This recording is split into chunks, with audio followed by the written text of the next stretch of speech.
Pessoal, bom dia a todos, então, bem-vindos, né? Hoje nós temos a defesa do trabalho de conclusão de curso do Daniel Tereza Faioli. O TCC, o título é Análise de séries temporais de preços de commodities minerais metálicas utilizando modelos estatísticos lineares, tá?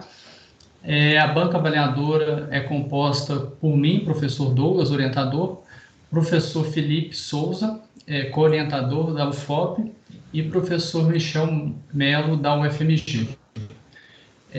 Daniel, eu vou parar agora de compartilhar minha tela, e aí fique à vontade para você compartilhar sua tela e iniciar a sua apresentação. Logo, na sequência, a gente vai passar a palavra para a banca vai fazer alguns questionamentos, algumas sugestões de melhoria. Depois a gente vai abrir a sessão para todos que estão aqui participando, quem quiser também fazer perguntas. E na sequência a gente vai avaliar o seu trabalho e te dar o resultado final, tá bom? Alguma dúvida, Daniel? Não, nenhuma dúvida, professor. Então, Vocês estão vendo minha tela já? Já estamos. Boa apresentação, então. Beleza.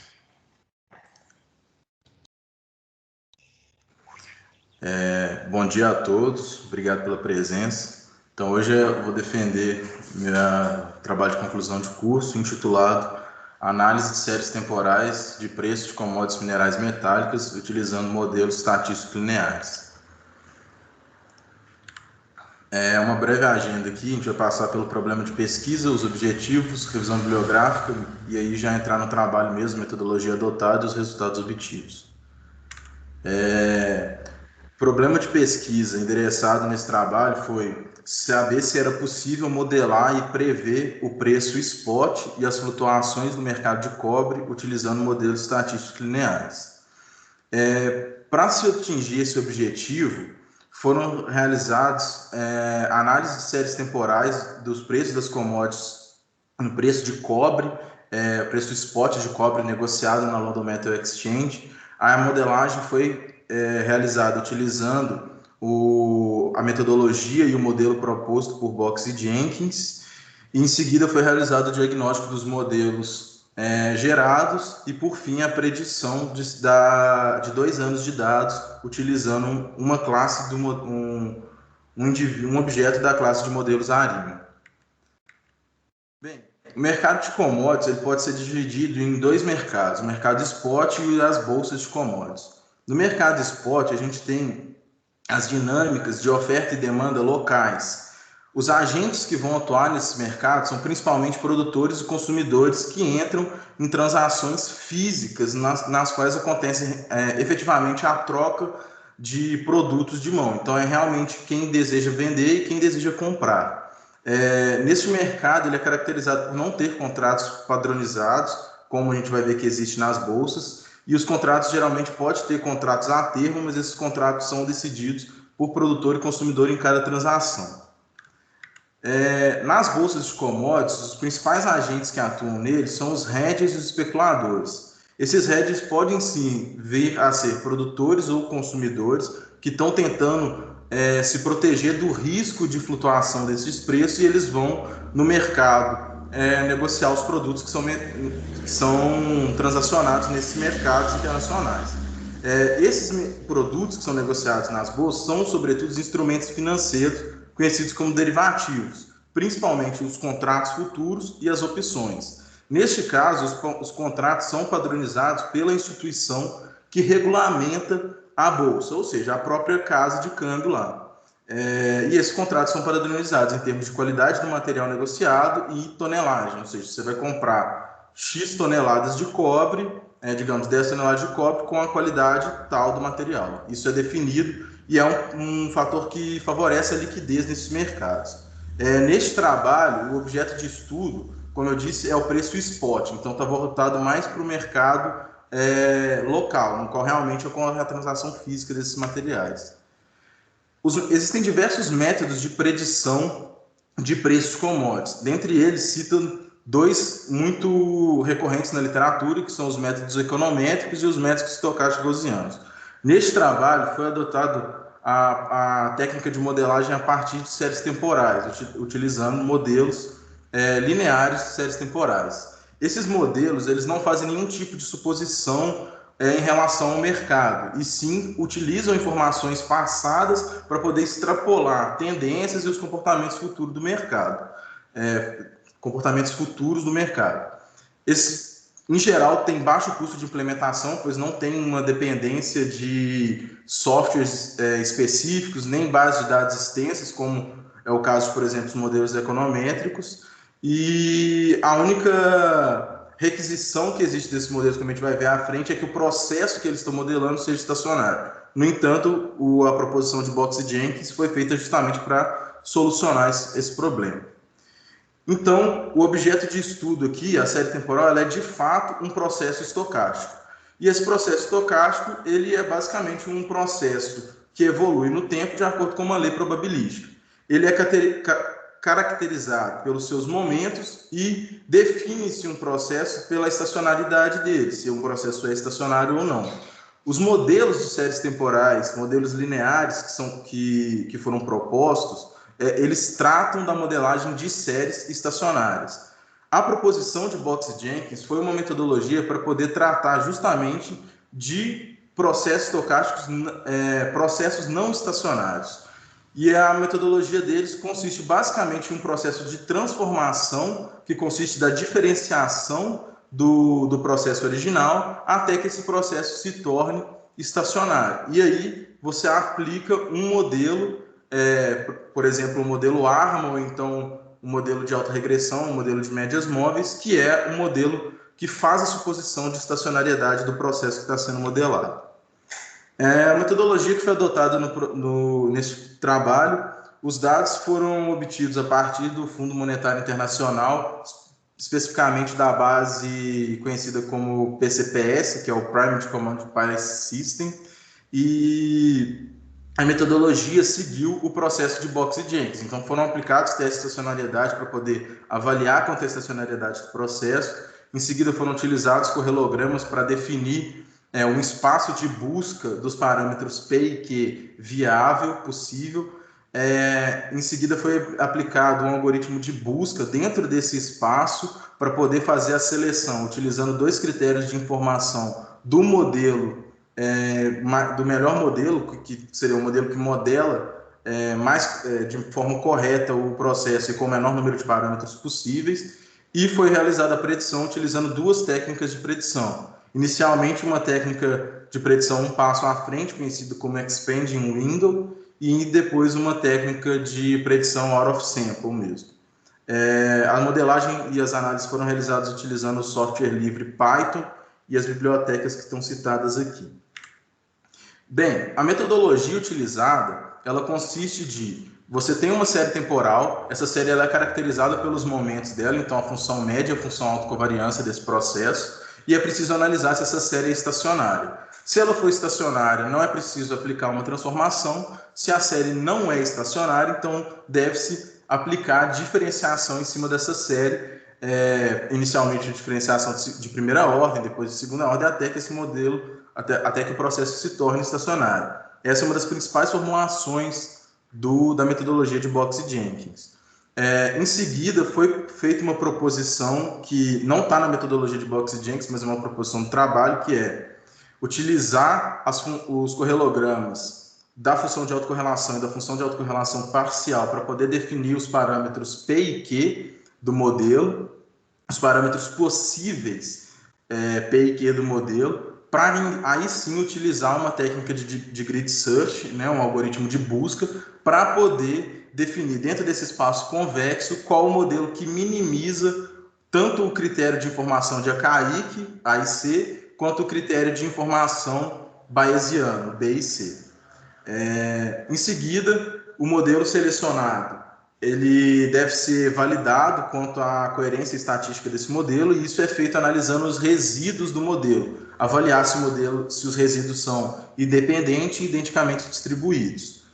Se os resíduos não gerados pelo modelo indicam que o modelo não é um modelo válido, deve-se então aplicar uma modificação no modelo até que tenha-se um modelo que seja válido. E caso o modelo seja válido, você pode então gerar as predições com o seu modelo, porque não corre-se o risco de estar gerando predições enviesadas. Os resultados, inicialmente foi analisado o modelo contra o processo contra a existência de tendência e sazonalidade. Esses dois conceitos eles vão indicar a presença de não estacionariedade da média do processo. Então, é para a gente poder avaliar se a média do processo ela evolui com o tempo ou não, se ela é estacionária. Olhando o time plot do modelo, do processo, a gente pode observar que existe uma variação no patamar, ou seja, nos valores médios ao longo do tempo. Isso já é um indicativo de que a média do processo varia com o tempo. Fazendo o cálculo de uma média móvel, utilizando o período igual a 12 meses, a gente vê que essa tendência ela realmente existe ao longo da década de 90. Inicialmente uma tendência de queda, um pequeno período de alta nos preços, depois uma tendência de queda que se manteve ali de meados da década de 90 até o início dos anos 2000. A partir do ano de 2001, inicia-se um ciclo de alta com uma tendência perene de aumento dos preços, que se manteve de 2001 até 2008. E hoje a gente está passando por um período com uma tendência de queda nos preços estável. Analisando os box plots da distribuição anual dos preços, a gente vê que a partir de 2001, no ano que a gente começa a ter esse aumento dos preços, aumenta-se também a volatilidade dos preços e as distribuições se tornam menos homogêneas. Analisando os gráficos de sazonalidade, né, seasonality plots, para períodos mensais e trimestrais, não é possível identificar nenhum tipo de padrão sazonal com um período definido, com um período bem definido. Mas os seasonality plots ajudam a comprovar a hipótese anterior de que a média dos processos veio aumentando ao longo dos anos. Então, a gente pode ver que as curvas de cor mais clara são mais próximas da década de 90 e as de cores mais intensas mais próximas de 2021, né, dos anos atuais. E a gente vê que houve um aumento dos preços ao longo do ano. O box plot não indica, né, os box plots dos meses, né, da série temporal não indicam nenhum tipo de comportamento sazonal com período bem definido. Então, assume-se no trabalho que não há presença de sazonalidade na série temporal analisada.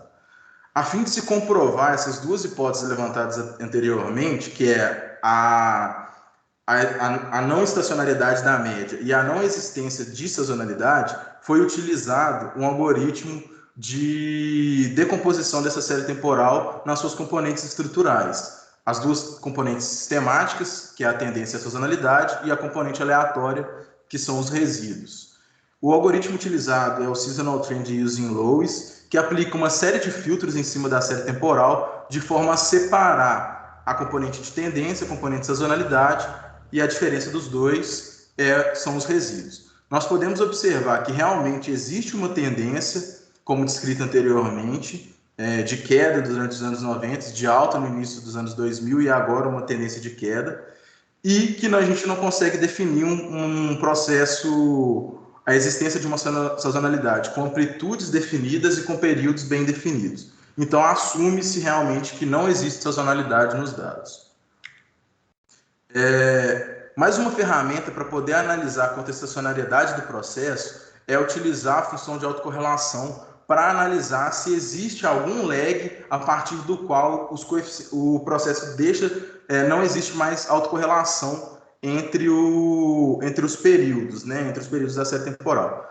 Analisando o correlograma, a função de autocorrelação amostral do processo estudado, a gente vê que em nenhum ponto os coeficientes de autocorrelação se tornam significativamente próximos de zero. Ou seja, em nenhum ponto eles estão dentro do intervalo de significância definido pela fórmula de Barlet, que garante que o valor do coeficiente de autocorrelação é próximo a zero. Então, esse processo, existem indícios de que esse processo é realmente não estacionário. para poder avaliar quanto ao processo de diferenciação, se esse processo ele era suficiente para transformar esse processo não estacionário em estacionário, foi aplicada a diferenciação de primeira ordem, calculando então a série temporal W de t igual a y de t, que é a série original, menos y de t menos 1, que é uma série defasada, e assim tendo então a série dos incrementos lineares desse processo. E a gente vê que o processo de diferenciação foi capaz de transformar a série em um processo estacionário, no qual não existe correlação a partir do lag 1, autocorrelação a partir do lag 1. Apesar dessas técnicas adotadas anteriormente serem bons indícios quanto à não estacionariedade do processo original e que o processo de transformação é capaz de estacionarizar a série temporal, esses são métodos muito subjetivos e que não apresentam um rigor estatístico. Para poder solucionar esse problema, foram adotados dois testes de estacionariedade, o teste de Dickey-Fuller aumentado e o teste de Kvyatowski, Phillips, Schmidt e Shin, aqui eu vou chamar de ADF e KPSS, respectivamente, que são testes estatísticos que testam pela existência de uma raiz unitária ou pela estacionariedade do processo. Então, o teste de Dickey-Fuller, ele tem como hipótese nula do teste a existência de uma raiz unitária e como hipótese alternativa a não existência de uma raiz unitária. Já o KPSS tem como hipótese nula a estacionariedade do teste, ele testa pela estacionariedade do teste, e a hipótese alternativa é a existência de uma raiz unitária. São utilizados esses dois testes pelo fato do teste de Dickey-Fuller, apesar de amplamente utilizado na literatura, ele testar por hipóteses muito próximas entre si e não testar diretamente pela estacionariedade, que já é diferente no teste de KPSS. A hipótese nula e a hipótese alternativa são distintas, e o teste de KPSS testa objetivamente pela estacionariedade. Foi utilizado um intervalo de confiança de 95%, ou seja, alfa igual a 5%, e os resultados do teste de estacionariedade para a série temporal original dos preços spot de cobre indicam que, pelo teste de Dickey-Fuller, existe pelo menos uma raiz unitária presente no processo, e a série temporal do teste KPSS também indica a existência de uma raiz unitária. Mais uma vez, então, foi aplicado o processo de diferenciação de primeira ordem e refeito os testes de estacionariedade para avaliar se a série diferenciada é realmente um processo estacionário. E tanto o teste de Dickey-Fuller quanto o teste KPSS indicam. O teste de Dickey-Fuller indica a não existência de uma raiz unitária e o teste KPSS indica que a série temporal é estacionária. Então, conclui-se que o processo de diferenciação de primeira ordem, como proposto por Box e Jenkins, é suficiente para transformar a série temporal dos preços spot de cobre em um processo estacionário. E isso também já define o parâmetro D do modelo ARIMA. Então, a gente vai tratar alguma classe do modelo ARIMA P1Q. Para poder definir os parâmetros Q e P do modelo, ou seja, qual o parâmetro do modelo de média móvel e qual o parâmetro do modelo de autorregressão, foram utilizados os correlogramas, respectivamente, da função de autocorrelação e da função de autocorrelação parcial, para poder definir, com a função de autocorrelação, o parâmetro Q do modelo de média móvel, na verdade, os parâmetros possíveis do modelo Q do modelo de médias móveis, e a função de autocorrelação parcial para definir os parâmetros possíveis para o modelo de autorregressão. Foi definido os seguintes parâmetros. Os valores de P, eles estão contidos dentro do intervalo 0 e 2, sendo que 0 e 2 estão inclusos dentro do intervalo, e o parâmetro Q também contido dentro do intervalo 0 e 2. Esse espaço de busca restrito e limitado, né, vai ser utilizado pelo algoritmo de busca, né, pela técnica de grid search, para poder, dentro desse espaço de busca, minimizar, ora o parâmetro, o critério de informação de AKI, que é o A e C, e ora o critério de informação bayesiano, é o B e C. Esses dois critérios, eles selecionam unicamente os modelos, ou seja, um critério seleciona apenas um modelo, só que é permitido que critérios diferentes selecionem o mesmo modelo. E o que foi observado após a aplicação do Grid Search. Tanto o AIC quanto o BIC selecionaram o modelo ARIMA 110. E um fato interessante é que a raiz do erro quadrático médio também indicou como modelo de menor variabilidade o ARIMA 110. E esse modelo vai ser então adotado, será validado em seguida. A validação do modelo, como foi apresentado anteriormente, é realizada a partir da análise dos resíduos. Então, os resíduos é basicamente o cálculo do modelo observado, que é a série azul nesse gráfico, e menos o modelo, os coeficientes gerados pelo modelo, os valores gerados pelo modelo, que aqui no gráfico é a série laranja. Então, os resíduos são analisados e espera-se que esses resíduos sejam gaussianos, ou seja, que eles sejam identicamente distribuídos e também que eles não apresentem autocorrelação. Por quê? Porque a existência o desvio desses resíduos, né, a não distribuição normal desses resíduos e a existência de correlação entre eles pode acabar gerando o modelo pode acabar gerando predições espúrias, né, predições enviesadas. Então, a análise dos resíduos indica que o modelo ele se desvia da normalidade. Nós observamos que aqui em verde é uma distribuição normal teórica e em laranja a densidade de probabilidade estimada da distribuição dos resíduos, e observa-se uma concentração da distribuição próxima ao centro da própria distribuição. Analisando o que é plot, a gente observa a mesma coisa, que a série apresenta caudas pesadas, tanto à direita quanto à esquerda, e que existe uma concentração de valores extremos próximos ao centro da distribuição. Isso indica que o processo, né, que a distribuição dos resíduos é leptocúrtica. E analisando o correlograma, nós observamos que os resíduos são independentes, eles não apresentam autocorrelação. Um fato interessante de se observar na distribuição dos resíduos é que o time plot deles apresenta dois comportamentos distintos, e isso pode indicar a presença de duas populações dentro da distribuição. Para poder confirmar essa hipótese e utilizar essa hipótese como uma forma de se corrigir esse modelo, foram plotadas as distribuições a função de densidade de probabilidade estimada para a série original do cobre. E realmente observa-se que a distribuição é bimodal. Então, ela tem uma média próxima de $2.000 por tonelada e uma outra média próxima, né, uma outra moda próxima de $7.000 por tonelada. Analisando o período no qual a gente tem essa diferença de comportamento na distribuição dos resíduos, que é a partir do ano de 2006, nós conseguimos separar a série antes de 2006 e a série pós-2006, e esses dois períodos, eles estão contidos, cada período desse contém uma das modas observadas na função de densidade de probabilidade. Então, existem indícios da presença de dois ciclos de preços dentro desse processo.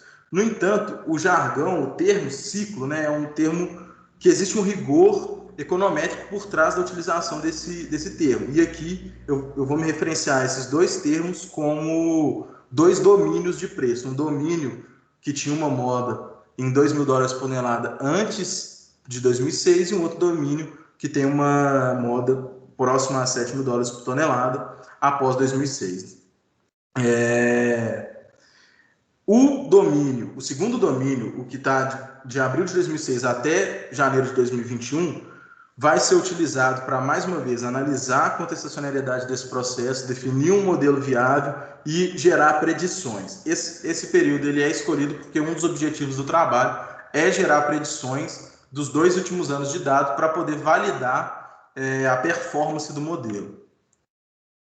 Então, foram, mais uma vez, aplicados os testes de estacionariedade e os testes indicaram a não existência de uma raiz unitária pelo teste de Dickey-Fuller, e o KPSS indicou que a série temporal é estacionária. Ou seja, não é necessário aplicar o processo de diferenciação nessa amostra da série temporal de preço de cobre, porque a amostra dos dados dos preços de cobre a partir do ano de 2006 é estacionária. Então, pode-se aplicar algum modelo de autorregressão, média móvel ou mesmo um ARMA direto sobre essa série temporal. Mais uma vez, foram utilizados as funções de autocorrelação e autocorrelação parcial para definir os parâmetros Q e P.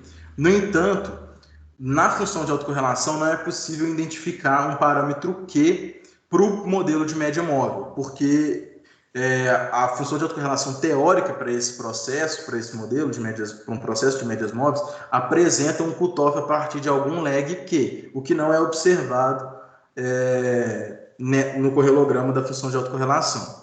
Já na função de autocorrelação parcial, é possível definir o parâmetro P do modelo de autorregressão como sendo 2. Então, para poder, mais uma vez, ter um espaço de busca convexo, foi definido, apesar de não ser observado no processo de média móvel isso, foi definido como valores viáveis do parâmetro Q, os valores 0, 1 e 2, e para o parâmetro P, 0, 1 e 2 também. No entanto, o algoritmo de grid search e os critérios de seleção não selecionaram nenhum parâmetro Q para o modelo de média móvel, o que comprova, então, realmente que o que está presente é um processo de autorregressão. E um processo de autorregressão com o parâmetro P igual a 2. Então, foi utilizado o modelo ARIMA 200 ou simplesmente um modelo de autorregressão com parâmetro P igual a 2, AR2, para poder, mais uma vez, analisar os resíduos quanto à independência, se eles são I e D, e se esse modelo é viável para gerar predições. Foi observado que a distribuição leptocústica que era observada na série temporal original, no modelo criado a partir da série temporal original, no modelo com todo o período da série diferenciada, não apresenta, o modelo a partir de 2006 não apresenta resíduos de uma distribuição, a distribuição dos resíduos leptocústica, e ele se aproxima da normalidade. Além disso, os resíduos são independentes, pois não existe autocorrelação entre eles. Então, assume-se que os resíduos do modelo AR2 para a amostra dos preços de cobre a partir do ano de 2006 são independentes e identicamente distribuídos. E isso viabiliza a utilização desse modelo para gerar predições, uma vez que esse modelo é esperado que esse modelo não gere predições enviesadas. Para poder gerar as predições, a base de dados, a partir de abril de 2006 até janeiro de 2021, foi segmentada em uma base de treino, sobre a qual o modelo foi ajustado, e uma base de validação. A base de treino ela vai de abril de 2006 até dezembro de 2018, e a base de validação de janeiro de 2019 até janeiro de 2021.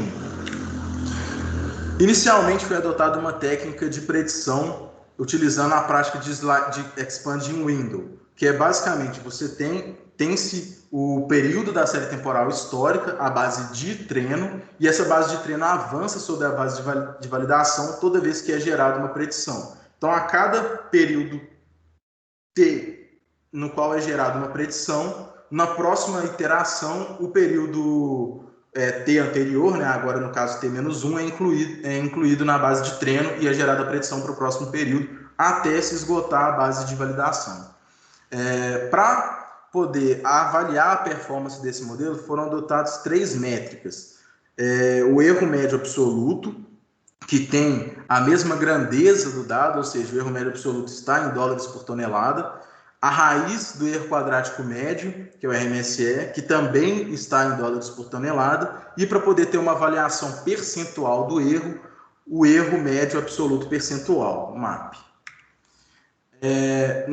Utilizando a técnica de expanding window, então, observou-se que o modelo ele consegue gerar de maneira eficiente predições um passo à frente. E esse de maneira eficiente quer dizer que o modelo gera métricas baixas, ou seja, o erro, o MAP ficou na casa de 3%, um erro médio percentual de 3% para predições um período à frente, aqui um período no caso é um mês. O erro médio absoluto ficou na casa de 196, 200 dólares por tonelada, o que é muito baixo quando a gente olha o patamar da série temporal, que está na casa de 6 mil dólares por tonelada. E a raiz do erro quadrático médio, que indica a variação, né, a variabilidade dessa predição, ficou na casa de $260 por tonelada, que quando nós comparamos com o valor médio da série, que está lá na casa de $6.000 por tonelada, também é um erro baixo. Já quando foi aplicada a predição out of sample, né, então prever 2 anos sem um processo iterativo, o modelo ele não foi capaz de acompanhar e de prever a volatilidade do mercado e nem mesmo pontos de inflexão. Mas o modelo foi capaz de estimar os valores médios do preço de cobre para 2 anos para frente, com um erro na casa de 11%. Esse comportamento ele é esperado pela natureza dos modelos adotados. Como esses modelos eles fazem a suposição de um processo estacionário, então, e dessa forma, tanto a média do processo é constante e a variância, né, na verdade, a autocovariância desse processo, a média é finita e a função de autocovariância desse processo vai ser constante, né? Então, o processo ele tende, ao longo do tempo, convergir para a média, para o patamar do processo que está sendo modelado. Então, esse comportamento ele é esperado e fica nítido que o modelo não é capaz de acompanhar e de prever as flutuações, a volatilidade do mercado. Então, bem, o trabalho apresentou a aplicação da metodologia de Box e Jenkins em sua integralidade. Muitos trabalhos na literatura focam ou no trabalho ou na aplicação, no estudo da estacionariedade dos processos que estão sendo modelados, ou focam na seleção de modelos a partir dos critérios de informação. E nesse trabalho um dos objetivos foi aplicar a metodologia em sua integralidade, desde a análise da série temporal, levantamento de hipóteses e até o processo de predição. Foi mostrado que a série temporal de preço de cobre dentro do período analisado não é estacionária, mas que uma amostra dessa série temporal é estacionária. Foi mostrado ainda que a distribuição dos preços é bimodal, e isso pode indicar a presença de 2 ciclos de preço ou 2 microciclos de preços no mercado. Foi mostrado ainda que o modelo ARIMA ele é eficaz para gerar predições um passo à frente, mas que o modelo não é capaz de gerar predições para múltiplos passos à frente e acompanhar a oscilação do mercado. No entanto, o modelo ele consegue, com certa eficiência, prever qual que vai ser o patamar, o valor médio desses preços dentro do período analisado. Como continuidade desses estudos, propõe-se a inclusão de variáveis macroeconômicas para a criação de modelos multivariados, e aí a adoção de modelos que sejam capazes de modelar tanto essa variabilidade do mercado e a dinamicidade do mercado, quanto captar padrões escondidos dentro da série temporal. Como uma proposta de abordagens futuras, sugere-se a adoção de técnicas de aprendizado de máquina e até mesmo técnicas de aprendizado profundo. Bem, obrigado a todos. Deixo meu contato, quem quiser mandar um e-mail, alguma coisa, e todas as análises realizadas nesse trabalho foram realizadas com um código aberto, com um software aberto, e elas estão disponíveis no meu repositório, caso alguém queira consultar. Então, aí fica o link do repositório. Excelente, Daniel. Muito obrigado pela apresentação. Vamos, então, passar a palavra para o professor Felipe, co-orientador do trabalho. Felipe, fica à vontade para falar, por favor. Primeiro, obrigado pelo convite ao Daniel e ao Douglas. E eu acho que a gente já conversou bastante sobre o trabalho e eu queria começar o seu trabalho, tipo assim, elogiando uma parte que, para mim, eu já cansei de te elogiar ela, mas eu acho que eu não vou cansar.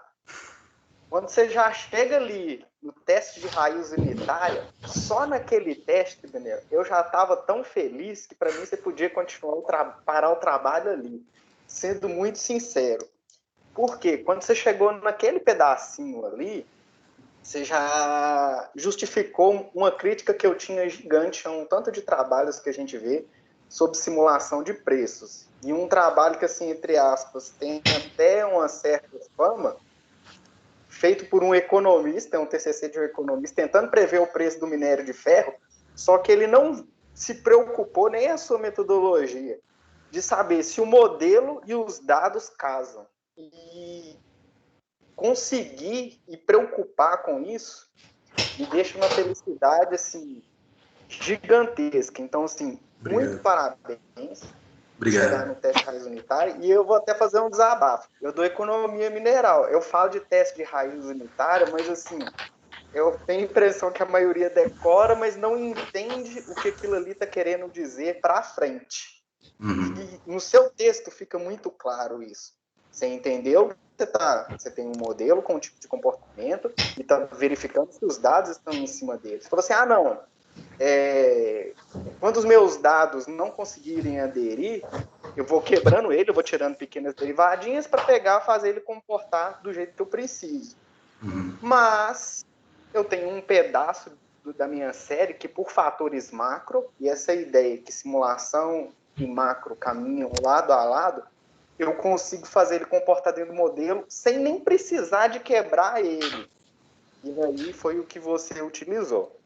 E assim, o seu trabalho, quem lê pode achar que a coisa mais linda que tem nele é o resultado da simulação, mas o seu cuidado em relação modelo e massa de dados, para mim, é a coisa mais bonita que tem. Está muito bem escrito, muito bem feito. Assim, a minha frase pode parecer que denigre, mas não denigre, tipo assim, porque eu falar, para um estudante de graduação é porque você teve pouco tempo para estudar. Então, assim, para quem teve pouco tempo fazer um trabalho gigante desse jeito, pode procurar. No português você não vai achar um trabalho de conclusão de curso. Olha que eu tô desafiando até um pouquinho. Mesmo dos que eu conheço sobre commodities de economia, não é tão detalhado quanto o seu está detalhado. Então, assim, Obrigado, parabéns, gigante. E aí eu vou fazer uma meia culpa no seu trabalho em alguns aspectos. Porque eu esqueci de conversar com você, para você escrever no seu trabalho, que o modelo que a gente adotou não evita arbitragem. Ele não consegue prever arbitragem. Isso aí foi falha minha, eu que devia ter te falado. Então, assim, mil desculpas. E aí eu lembrei de outra coisa também, quando você estava falando. E só para deixar bem claro para todo mundo, que o que muitas vezes na sua conclusão ali está escrito como uma coisa que não é boa, é muito boa. Porque quando você chegou à conclusão, eu só consegui prever um passo à frente.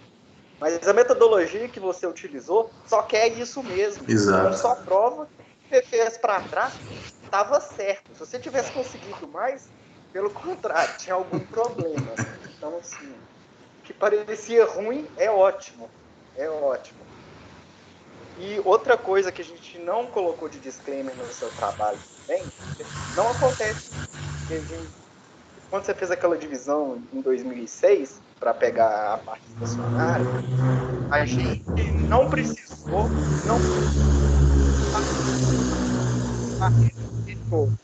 mas a gente sabe que se ele não tivesse tão bem estacionarizadozinho, provavelmente quando você tivesse usado aquelas derivadinhas, a gente provavelmente ia ter que ter barreira superior e inferior, mas não foi preciso porque você já pegou um período estacionário. Então, assim, eu esqueci de conversar, isso foi erro meu também. Mas isso aí, só algumas frases já resolveria. E, assim, meus parabéns 50 mil vezes. E eu vou dar um depoimento aqui, pegando em cima do seu trabalho futuros. Seu trabalho futuro foi muito no intuito de refinar esse modelo. Não, essa é a ideia. Isso. Só que quanto mais eu vou para cima de finanças, eu descubro o quanto que a gente, como engenheiro de Minas, está um pouquinho atrasado. Aí eu vou entregar uma conversa minha, eu voltei a estudar de novo com o meu orientador ontem. Isso aí que você está fazendo em termos de simulação de preço, a gente, como engenheiro de Minas, está acostumado a utilizar só para saber como é que vai ser o preço futuro. Só isso. Mas tem uma outra coisa que dá para tirar em cima disso. A gente consegue tirar incerteza. E incerteza a gente joga para dentro do planejamento e a gente ainda não sabe como é que joga isso para dentro do planejamento. Dentro do modelo de opções reais. E aí, por que a conversa minha com o meu orientador ontem? Todo mundo ouve falar no Boa Garçom, Krieg, tudo só na geoestatística. Geoestatística. Aí eu conversando com ele ontem, ele falou assim, não, eles davam consultoria pra gente na Petrobras. Eu falei assim, mas Marco, mas você não trabalhava, né, na área de planejamento, como se fosse planejamento de longo prazo? Eu falei assim, não, eles são especialistas, tanto em geoestatística como em teoria de opções. Então, assim, tá tudo ligado. Então, assim, já Uhum. se fosse você, avançaria pelo sei onde que você está trabalhando, para a área de teoria de opções, para você poder usar o que você já tem, entendeu? E vai Entendi. agregar. Aí vai uma outra fofoca. Vou chamando de fofoca. Tem um artigo que saiu, esqueci se foi na Economic Policy, esqueci qual que é o nome da revista. Que ele pega e fez uma estatística com os principais CEOs que tem na América, América do Norte, América do Sul, Europa e Austrália. Os países europeus já estão trabalhando com simulação de preço, predição em 78% dos projetos. Aqui não chega nem a 3%. Então, ou seja, tem um mercado gigante para com isso aí você começar a entrar, tem demanda. Então, assim, eu acho que você está investindo na coisa mais que certa, sem sombra de dúvidas. Assim, parabéns. Obrigado. Aí eu passo a palavra para o Michel. Felipe, muito obrigado por todos os comentários aí. Vamos passar então para o Michel. Michel, fica à vontade. Muito obrigado pelo convite, né? Fico até lisonjeado por participar da banca, porque é raro a gente ver um trabalho, igual o Felipe falou, nesse nível categórico, né? Nesse nível até matemático, né? Assim, fiquei boquiaberto, né? Como se diz, assim. E eu não sou muito de puxar o saco, não, mas esse trabalho aqui ficou muito bom mesmo, tá? Mas eu tenho que falar algumas coisas aqui que, pelo menos pro arquivo que chegou para mim aqui, tem algumas coisas até por conta da formatação em si, né? Beleza. O formato aqui não é o formato no TCC original, né? Eu não sei. As vezes estão muito coladas uma na outra e tal. Nessa questão de formatação, eu vou falar rapidamente aqui, porque isso na minha visão, é secundário, ou melhor, até terciário, porque o que importa é o que está escrito, né? Mas é o padrão, de certa forma, tem que seguir, né? Uhum. É o tal do método científico, que você tem que seguir um certo padrão, né? E tanto nessa questão da formatação, quanto tem muitas vezes, o Daniel, que você vai lá na discussão dos resultados e faz tipo uma referência bibliográfica, sabe? E assim, aí eu marquei aqui no texto aqui só para você transportar isso lá para a referência, porque lá é a hora que você fala assim, eu usei isso e o resultado é isso. Não é para você Uhum. explicar o que você está fazendo, sabe? Deixa eu ver aqui se tem alguma coisa além, na parte da formatação, se tem alguma coisa além disso. E algumas citações, né? Tal, tol, essas coisas, né? Coloca dois nomes, coloca ponto e vírgula e tal. Mas a primeira pergunta que eu vou te fazer, assim, do seu conhecimento, é o que você realmente aprendeu com isso? Eu quero te fazer uma pergunta meio capciosa, que é uma coisa que eu acho que todo engenheiro tem que sair sabendo disso quando a gente trabalha com essa matemática mais forte e tal. O que foi que você realmente aprendeu aqui? Bom, na verdade, a primeira coisa que eu desaprendi é que eu acreditava muito em simulação de preço. Hoje eu acredito um pouco menos. É, Principalmente com a abordagem univariada, que foi a abordagem que eu adotei. Eu acho que, assim, igual a gente estava conversando, tem tem sim uma aplicação de você ter essa visão um período à frente. O próprio resultado out of sample, né? Você prevê muitos períodos à frente, igual eu tentei prever 2 anos. Apesar de não ter sido acompanhar a flutuação do mercado, você consegue ter um indicativo de mais ou menos da tendência do preço, qual que vai ser mais ou menos o valor médio ali, mas para você poder transformar isso num produto financeiro confiável, não tem como fazer só com análise univariada. Você precisa realmente entrar na economia, entrar nas técnicas, igual o Felipe estava citando, opções reais, até mesmo outras abordagens, por exemplo, com teoria da informação, e tentar trazer mais informação para esse modelo, que aí sim você consegue modelar o mercado em si. Existe uma suposição, uma máxima, né, quase famosa aí na economia, que é que tudo que você tem no mercado, todas as características do mercado, todas as características econômicas do processo, elas culminam no preço. Só que, no entanto, só com o dado univariado da série temporal de preço, não é possível você acessar esses padrões que muitas vezes vão estar imbricados dentro do dado, vão seguir padrões caóticos. Então, é necessário uma análise com rigor e com cuidado maior. Em relação à simulação de preço, eu acho que não é que eu parei de acreditar, eu só vi que realmente é muito mais complexo do que, por exemplo, tentar fazer simulação só com dado univariado. Eu concordo com o que você está falando, e eu acho que você está quase chegando no que eu gosto de falar com meus alunos. É que o modelo matemático modelo matemático, é simplificação da realidade. Ele nunca, eu falo isso abertamente, ele nunca vai chegar na realidade, nunca. Uhum. Nunca. Você pode tentar chegar o mais próximo da realidade, mas ele nunca vai chegar na realidade. Por um simples fato concreto do que é a realidade. Você não consegue, humanamente impossível você avaliar todas as variáveis que importam naquele sistema. É simples assim. Então, o modelo pode ser o mais sofisticado possível, mas você tem que ter na sua cabeça que ele é um modelo, que ele é uma simplificação da realidade e que vai te dar um norte para aquilo. Quanto mais próximo o norte for, é melhor. Uhum. Né? Beleza. Esse é o que eu queria deixar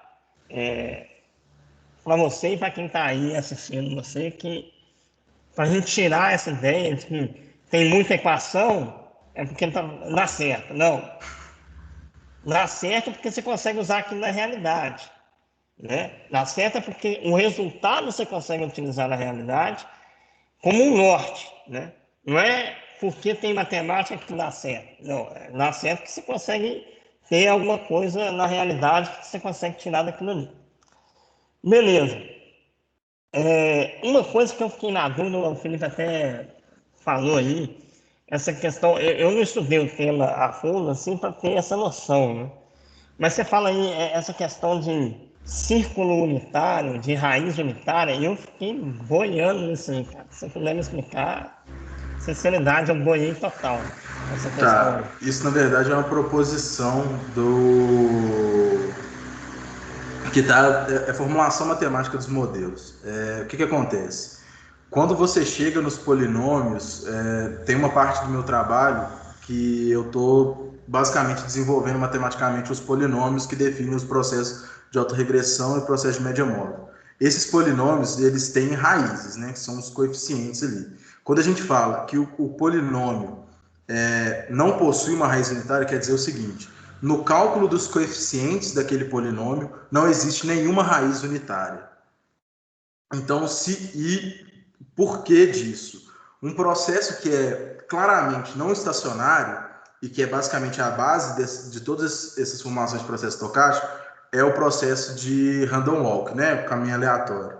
E esse processo, quando você faz o cálculo matemático, né, o polinômio dessa série temporal, geralmente o pessoal chama de Z de T, ele apresenta raízes unitárias. Então a formulação mas quando você fala raiz unitária, é que ela tem uma raiz única igual raiz? A 1.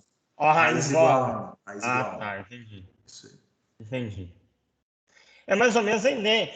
Isso aqui, eu li isso aqui já é estatística pura. É muito parecido com o geostático. O Felipe falou aí que o pessoal dava consultoria aí, porque é puro, pós-estacionalidade de segunda ordem. Assim, isso aqui, eu li e falei assim, pô, isso aqui é geoestatística, fui só lembrando a geoestatística e tal.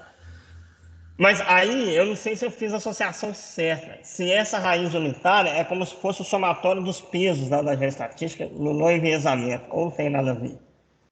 Não, né? Aí você vai me apertar, porque já estatística eu apanho um pouco, mas acredito que... Você apanha nada, cara. Você escreveu o manual de geoestatística aqui, só que falando de economia. Não, mas geoestatística, por exemplo, aí é uma dimensão, lá são duas, três dimensões. Aqui, um processo estocástico, a geoestatística é um processo estocástico no espaço. O que você fez aqui é um processo estocástico no tempo. Isso. Né? Então, tipo assim, no final das contas é a mesma, assim, na base, né? Na base a coisa é a mesma, né? Uhum. Outra coisa, que eu fiquei na dúvida, pela minha ignorância mesmo, né? Quando você fala lá o PDQ, né? O D é a diferenciação. Aí essa diferenciação, tá até aqui na minha tela aqui, é o gradiente XT, que é igual a XT menos XT menos 1. Uhum.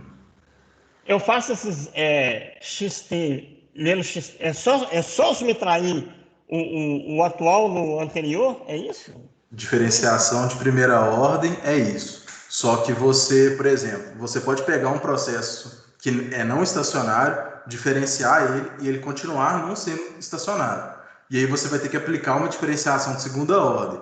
Aí isso aí já se torna um pouco mais cabeludo, né? Porque você vai pegar x de t menos 1, aí depois você já vai entrar em x de t menos 2. E na hora que você vai integrar isso também, que é basicamente você somar tudo isso, o processo também não é simplesmente eu pegar e fazer a soma cumulativa de todo mundo. Então, mas a ideia é essa mesmo. Mas aí eu vou pegando pares no preço, eu fico imaginando eu fazendo isso na mão. Eu vou pegar lá o preço em 1990, em junho de 1990, menos o preço em maio de 1990. Isso aí. Eu vou fazendo isso de pares e depois eu somo. É só isso que você está fazendo. Só isso. Só isso. Você aí trabalha só com os incrementos lineares da série. Esse também tem na geoestatística, né? Mas não tem esse nome. Mas beleza, cara. Assim, isso aqui foi hora que se assusta, né, com esse tanto de fórmula aqui, mas aí você vai pegando a ideia. Coisa. Aí uma pergunta minha, você falou na apresentação que você queria fazer o Box Jenks lá. Uhum. Beleza. Mas a impressão que eu tenho é que você fez o Box Jenks só para mostrar que você fez o Box Jenks. Porque no final você vai lá e separa as duas coisas, que é o mais óbvio quando você faz a análise do histograma, entendeu? Você faz a análise do histograma, a primeira coisa que você faz, na realidade, quando você está trabalhando com estatística, né? É a análise do histograma. Você vê que ele é bimodal, separa e você vê que as duas separadas são estacionárias. Mas você entendeu o que eu estou falando? Eu acho que você inverteu a ordem das coisas só para mostrar o Box Jenks. Isso não é ruim, mas você tem que deixar claro que você está fazendo o Box Jenks para mostrar que ele tem a sua validade, entendeu? Porque, pode falar aí, o que você está achando aí, que às vezes eu falo... Não, é porque assim, na verdade, o que acontece? O processo, como eu estou trabalhando com uma série temporal, que ela é mensal, eu já tenho pouco dado. Porque se você pegar 30 anos, você tem 360 pontos. Então, o ideal é tentar modelar. Na verdade, quando a gente pensa, eu quero utilizar um modelo que ele usa informações passadas para poder extrapolar o futuro. O que eu gostaria, não, né? Qual que é a ideia de você utilizar a maior quantidade de dado possível? Pegar todos os padrões que existiram no passado e extrapolar isso para o futuro. Existe um certo grau de probabilidade que isso vai acontecer no futuro. O motivo de se utilizar o Box Jenkins, na verdade, não é só para mostrar o Box Jenkins, é porque Algo que, aí assim, eu posso estar falando bobagem aqui, mas algo que eu vi muito na literatura é que as pessoas não tomam cuidado de analisar se o processo que está sendo modelado é estacionário. E isso é um problema muito grande, porque a formulação do modelo supõe que o processo é estacionário. Então, o que Box e Jenkins fizeram foi justamente tratar esse problema. Eu não tenho um processo estacionário, como que eu transformo isso num processo estacionário? Poderia fazer de outras maneiras, aplicar uma transformação de Box-Cox, alguma coisa do tipo. Mas Box e Jenkins já fizeram a proposição dessa metodologia para você transformar o seu processo não estacionário em um processo estacionário. Então, o fluxo que eu segui foi: usa a série temporal inteira, transforma ela num processo estacionário e valida o modelo. Eu só observei que o modelo gerado não era válido quando eu fui analisar os resíduos daquele modelo. E na análise dos resíduos, fica claro que você tem dois processos, duas populações dentro desse processo. Uma que tinha uma variabilidade mais baixa e uma amplitude menor, e outra que tem amplitude maior e maior variabilidade. E aí, quando eu fui analisar o histograma do processo como um todo, que aí fica claro que a distribuição é bimodal e que você tem realmente duas populações, uma com uma média mais baixa e outra com uma média mais alta, dentro do processo como um todo. Aí, a abordagem que eu fiz, eu continuei seguindo a metodologia de Box e Jenkins. Só que quando eu apliquei o teste de estacionariedade, digamos assim, quase que para minha surpresa, a série, depois de 2006, era estacionária. Então não tinha por que eu diferenciar a série desnecessariamente. E aí eu só apliquei o modelo, na verdade, um modelo de autorregressão. Não, eu entendi, cara. Você tem razão no que você está falando. Deixa eu só fazer uma defesa dele, porque é o seguinte: a gente tem que lembrar que tudo isso não foi desenvolvido para commodity. Tanto que 90% dos livros que você vai pegar sobre essa metodologia fala assim: não, tudo funciona muito lindo, é certo para commodity. E aí espelha muito o que o Daniel falou. Por quê? A maioria dos produtos, se a gente pegar no longo prazo, eles têm um comportamento estacionário no longo prazo. Então, o que o Daniel pegou e falou assim: sabendo que tudo é estacionário no longo prazo, eu vou pegar o longo prazo. Aí ele pegou, ele falou assim: opa, eu olhando para os meus resíduos aqui, para ver se a minha população e a equação conversam, algumas coisas ficaram fora. Aí que ele virou assim: eu vou partir isso aqui. E por que essa ideia de partir funciona? Tem algumas coisas que são fundamentais para todos os modelos econômicos. Para a gente nunca funciona, que é o seguinte: equilíbrio entre compradores e vendedores. Não tem, velho. E outra coisa também que a gente não tem, tudo baseado no equilíbrio, oferta e demanda e tudo mais, só que a nossa oferta não mexe praticamente, a demanda pula muito. Quando isso vai acontecendo, você tem aquelas mudanças de patamar brusca que a gente observou no modelo do Daniel. Então, assim, não existe nenhum modelo no mundo que conseguiria fazer aquele patamar. Não existe. Aí, falando, já que não existe nada que consegue, eu vou pegar esse pedaço aqui que conversa com a minha equação e vou usar em cima do trecho que conversa com a minha equação. Essas adaptações, sempre que a gente for trabalhar com commodity, a gente vai ter que fazer, e por isso que os economistas não gostam muito de conversar com a gente, porque tipo assim, eles têm um jeito de trabalhar aqui, que toda a formulação foi feita em cima e a gente tem que adaptar muitas vezes. Então a defesa do que também está certo. Pegou o clássico, não funcionou, aí ele particionou. Não, eu entendo essa ideia de você testar primeiro Porque, assim, vamos fazer um paralelo na geoestatística, já que isso aí é basicamente geoestatística, né? Você não escolhe o modelo... Tem uma diferença da geoestatística, Michel, antes de você continuar, porque ele não está tentando pegar flutuações locais. Ele está tentando pegar só a média global. Então, tem uma diferença muito grande. Quando você colocou, por exemplo, as populações, você está tentando identificar também anomalias locais. O método dele não prevê anomalia local, é só global. Não, mas até a anomalia global, local na geoestatística, você tem que tratar ela diferente.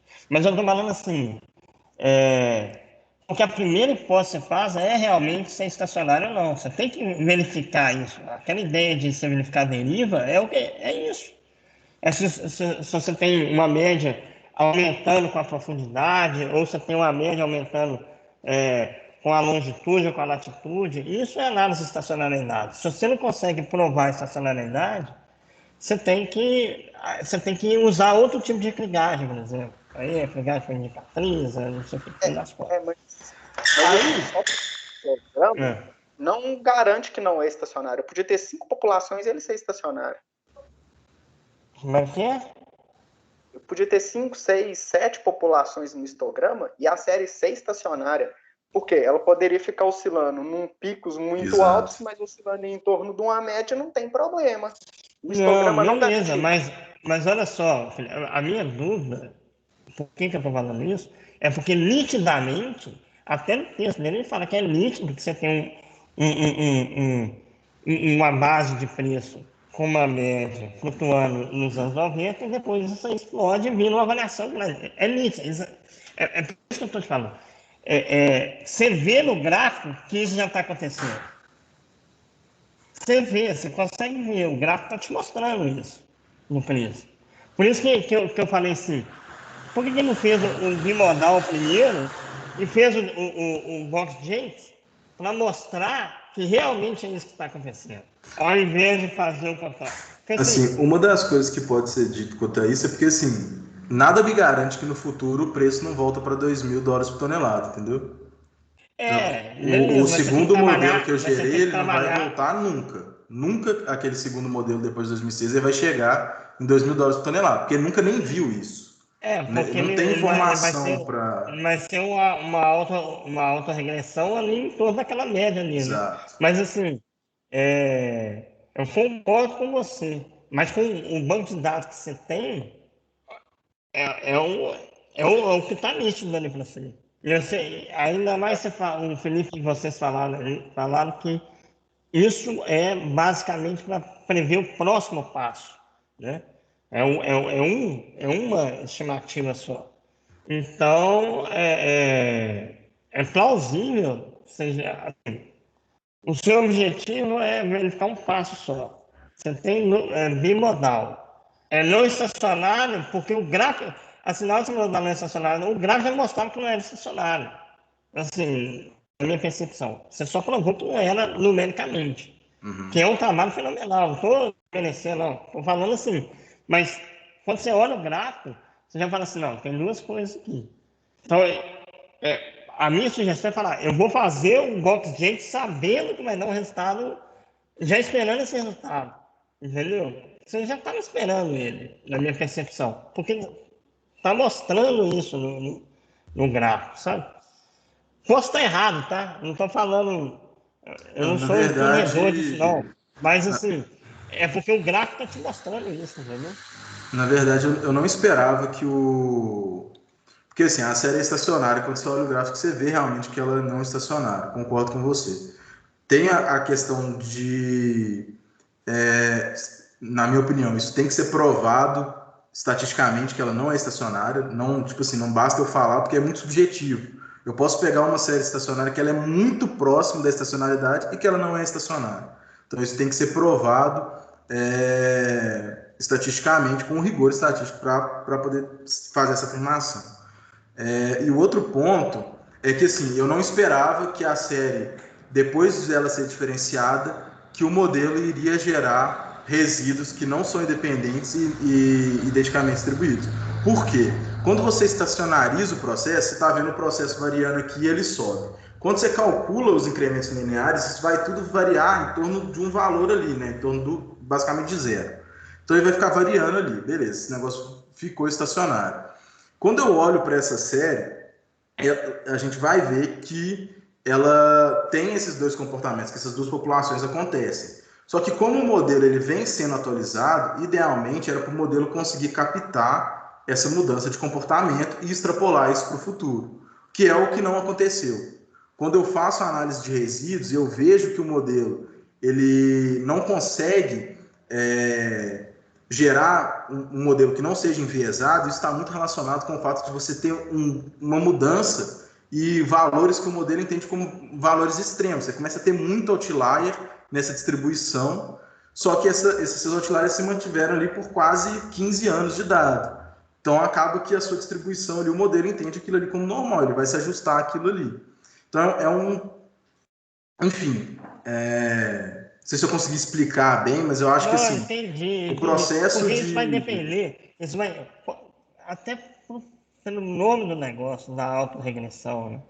Ela exige, teoricamente, séries temporais longas para você provar essa hipótese também. Eu concordo com você que você tem que fazer o Mox-Jenkins, né? Até para verificar isso. Mas, assim, por questões intrínsecas minhas, eu falaria assim, eu vou fazer, mas a minha esperança é que não vai dar certo. Porque é não estacionário, porque a média varia, a convariância também varia, e está lá no gráfico, você vê isso aí, nitidamente. Isso porque seu suporte é mensal, não é isso? Isso, O seu suporte é mensal, não é isso ou é anual? é mensal. Mensal. Se fosse anual, seria diferente, né? Poderia ter essa estacionalidade, poderia estar ali também, né? A escolha de suporte faz a diferença. Se for diário, ou semanal, aí a análise é diferente. Uma sugestão para trabalho no futuro é pegar essa série aí, eu não sei se você consegue fazer isso, fazer com suporte semanal, mensal, anual e ver qual que é a diferença desse box Jenkins, por exemplo. Entendeu? Porque Isso aí a mudança do permite... suporte, ela é assim, ela é diretamente proporcional ao resultado. A geoestatística é assim, Sim, e tudo é assim, né? Quando a gente fala de processo estocástico, quanto maior o suporte, menor é a incerteza daquilo que você tem. sim. É um contrassenso, mas é isso que acontece. Quanto maior o suporte, menor a incerteza. Você Então, pode ter ruído, mas tem forma de se tratar ruído. então, Se aí Isso era eu até acho uma que coisa que a gente tinha discutido, mas é o seguinte: se eu tivesse, por exemplo, com uma base diária, eu acho que eu nunca optaria por separar as duas séries pelo fato delas serem bimodal. O negócio é limitação de dado. Chega um ponto que se eu reduzo muito a quantidade de dados, digamos, a população fica menor que 100 amostras, eu não consigo utilizar critério de seleção, eu não consigo, os próprios modelos, os testes de estacionalidade já começam a falhar, porque todo teste de estacionalidade, né, todo teste estatístico, na verdade, você cria ele pensando que a sua população é infinita. E aí, se eu diminuo muito esse cara, se eu começo a ter populações muito pequenas, eu começo a ter esse tipo de problema não, mas aí ela seria devido pequena se ela fosse anual, você quer dizer, né? mensal, porque eu tenho uma limitação de mês ali muito grande, entendeu?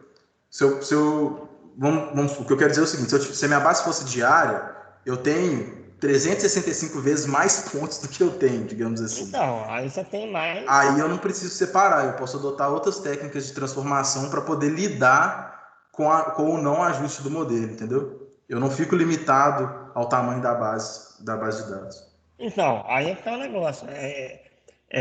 Uma coisa é esse sentimento que a gente tem, outra coisa é você mostrar isso, que isso realmente acontece, né? Ainda mais para nós que estamos germinando essa ideia, né? Que os economistas eles já devem ter feito algo desse tipo, mas para a gente, né, da mineração, que está germinando aí, na pessoa do Felipe, né? Eu tenho eu estou vendo até as videoaulas do Felipe ali no YouTube, mas para a gente estar germinando isso, mostrar isso, que o suporte pode modificar e muito aquilo ali, é interessante. Só que aí Eu você perde concordo. por outro lado, né? Você perde por outro lado, porque aí se você só ganha uma previsão de um tempo, se você faz seu suporte diário, você vai prever para um dia após também, né? Aí a coisa se perde também. Mas é interessante, só no Box Jenkins, ver essa variação do suporte, qual que é o impacto disso no julgamento, né? Porque sempre que a gente tem essa mudança de suporte, a gente tem problemas, né? A gente tem ganhos e perdas. Então, a gente tem que verificar isso. Porque, às vezes, é melhor a gente trabalhar fixado num patamar. Mas essa discussão, ela chegou num nível que extrapolou, a minha cabeça está até doendo aqui. Então, porque esse trabalho é promissor e é bastante interessante, bastante interessante. Aí, eu queria fazer uma última pergunta, porque eu gostaria de saber a sua resposta aqui. Você colocou lá volatilidade do mercado, mas você não usou ela aqui, assim, aparentemente. O que você entende por volatilidade? A volatilidade do mercado? Bom, no trabalho eu expliquei isso a partir do boxplot, né? Peguei a distribuição do boxplot e olhei se as distribuições eram homogêneas ou não. E aí, isso para poder falar que você tem uma maior variabilidade do preço, né? O preço não é, a distribuição não é homogênea como você tinha, por exemplo, na década de 90. Eu não entrei nessa seara porque o meu trabalho ele realmente não tem uma carga de teoria econômica muito alta nele. Mas, digamos assim, se eu fosse explicar isso, eu teria que puxar lá alguns fatores macroeconômicos que explicam essa mudança de comportamento. Então, principalmente o crescimento das bolsas de negociação de commodities, o início de uma grande operação de especulação dentro desses mercados e também assim outras questões de controle de organizações que têm controle sobre o preço, disponibilidade desses produtos no mercado, que vão influenciar nessa variabilidade também. No cobre isso não fica tão visível, mas se a gente pega o ferro, é claro, o preço era completamente controlado até o início dos anos 2000, depois o negócio começa a variar, tipo, livre mercado, digamos assim. Livre mercado entre aspas, porque a gente não tem isso em commodity, né? Mas é mais ou menos essa a ideia. No mais, Daniel, parabéns pelo trabalho. Foi um trabalho assim que deu trabalho de ler, né? Porque tem uma matemática rebuscada e tal. E a cabeça dói, né? Não tem muita forma. Mas, assim, não tem o que falar, cara. Você deu show aí na galera aí. Isso, Parabéns pelo obrigado, trabalho, Michel. né? Obrigado. Talvez Obrigado, Michel. eu não faria algo desse tipo. Obrigado, Michel. Daniel, vou falar rapidinho e vou abrir aqui para o pessoal que está presente falar também, tá bom? Beleza. Eu me lembro de ter falado com você alguma coisa desse tipo, logo quando você me procurou, né? Falei assim, para orientá-lo, né? Eu falei assim, Daniel, pega algo mais simples possível, porque você está no final do curso, muita disciplina, estágio, e você pegando, fazendo algo bastante simples, você vai aprender muito daquilo, né? Se você tentar complicar, expandir muito, você pode ficar muito perdido e tal. E é isso que a gente não quer, né? Então, o trabalho de conclusão de curso, na minha opinião, ele tem que ser mais simples, né? Só que você não seguiu essa recomendação, né? Você foi adicionando, foi testando. Ô, Douglas, achei um negócio novo, olha essa referência. Olha aqui, ó, foram fazendo um teste, né? Aí, depois de muita conversa, a gente ainda encontrou o Felipe, né? Que o Felipe está estudando o assunto, se interessou pelo assunto, começou a participar, né? É o seu orientador desse trabalho e realmente contribuiu muito, né? Deu muitas ideias, né? Então, assim, apesar de você não ter seguido aquele conselho lá atrás, né? O resultado foi positivo, né? Então, o seu trabalho está num nível muito bom, eu julgo assim como excepcional. E é claro que tem alguns pontos que a gente pode melhorar, igual foi colocado aqui. Eu acho que isso você pode fazer, não tem nenhum problema. E o que a gente espera é que essas ideias, essas coisas novas, né, a gente divulgue.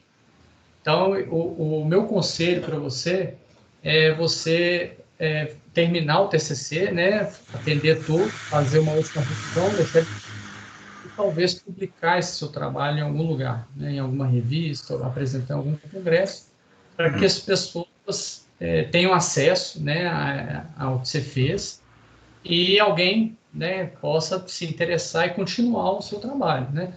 É muito chato quando a gente avança muito num negócio e para ali e ninguém continua, o negócio não avança, né, e fica parado.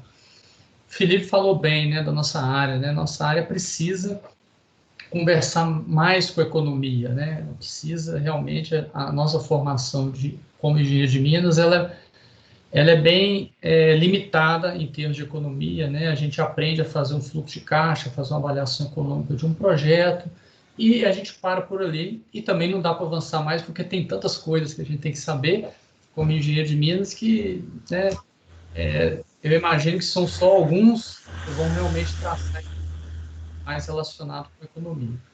Então, assim, você está de parabéns pelo trabalho, acho que foi Obrigado, excelente, o resultado final foi muito bom. E a gente conversou em algum momento, eu lembro também, sobre geoestatística, geometalurgia, essas coisas. Você até falou, pô, esse assunto me interessa, eu gosto, é interessante. O Michel também já falou aí, né, pô, isso aqui tem tudo a ver, né?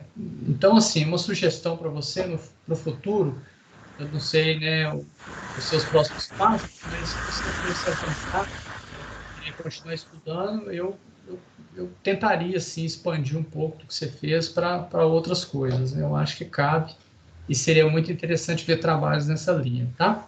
Legal. Então tá, eu vou abrir então agora para o pessoal que está aqui conosco, né, assistindo. Fiquem à vontade para falar, pessoal.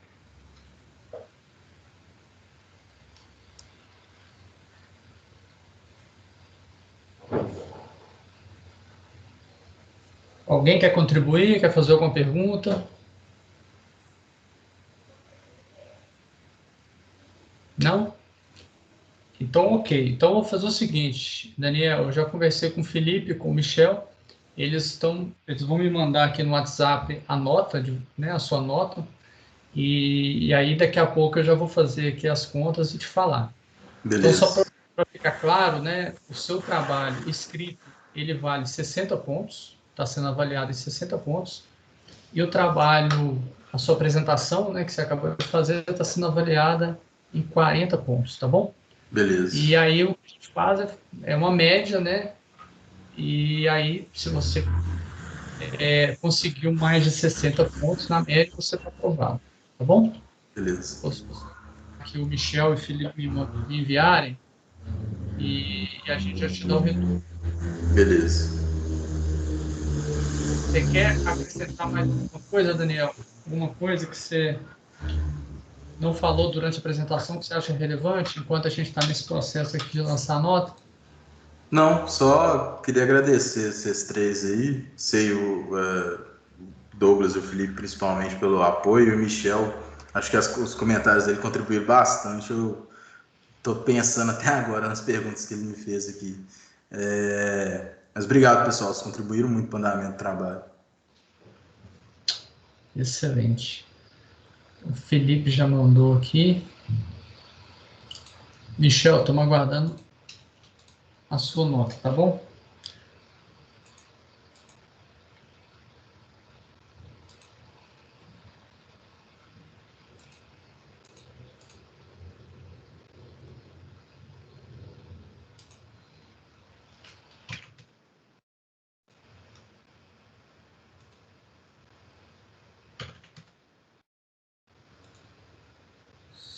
Só um minuto.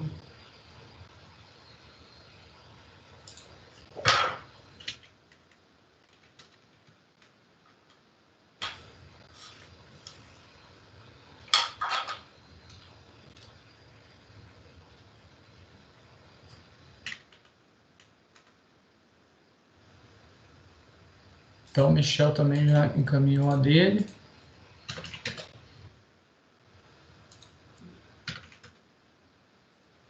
Ok. Então, é o seguinte, Daniel, seu resultado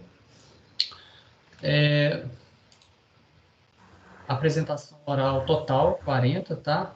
E o seu trabalho escrito em 60, você tirou 58. Então, você está aprovado com 98 pontos, conceito A. Tá certo? Beleza.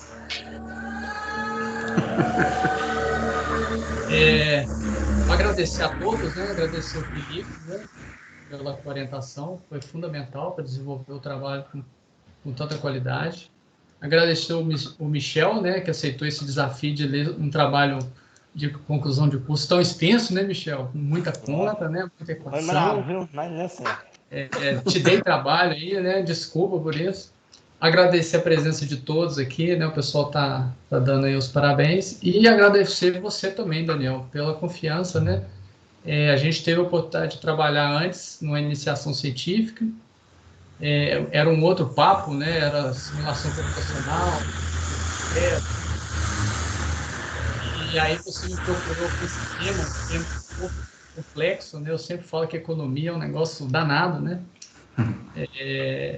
E no final você atingiu um nível muito bom. Então você está de parabéns mais uma vez, beleza? Beleza. Obrigado, gente. Gente, muito obrigado. Vou encerrar então a gravação e aí depois a gente vai disponibilizar lá no canal do DEMIN, do departamento, tá bom? Grande Beleza. abraço a todos.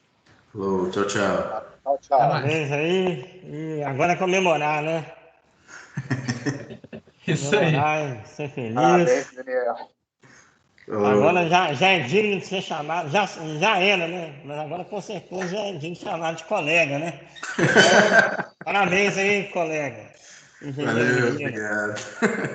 No... Falou, pessoal. Obrigado. Até mais, gente. Até mais.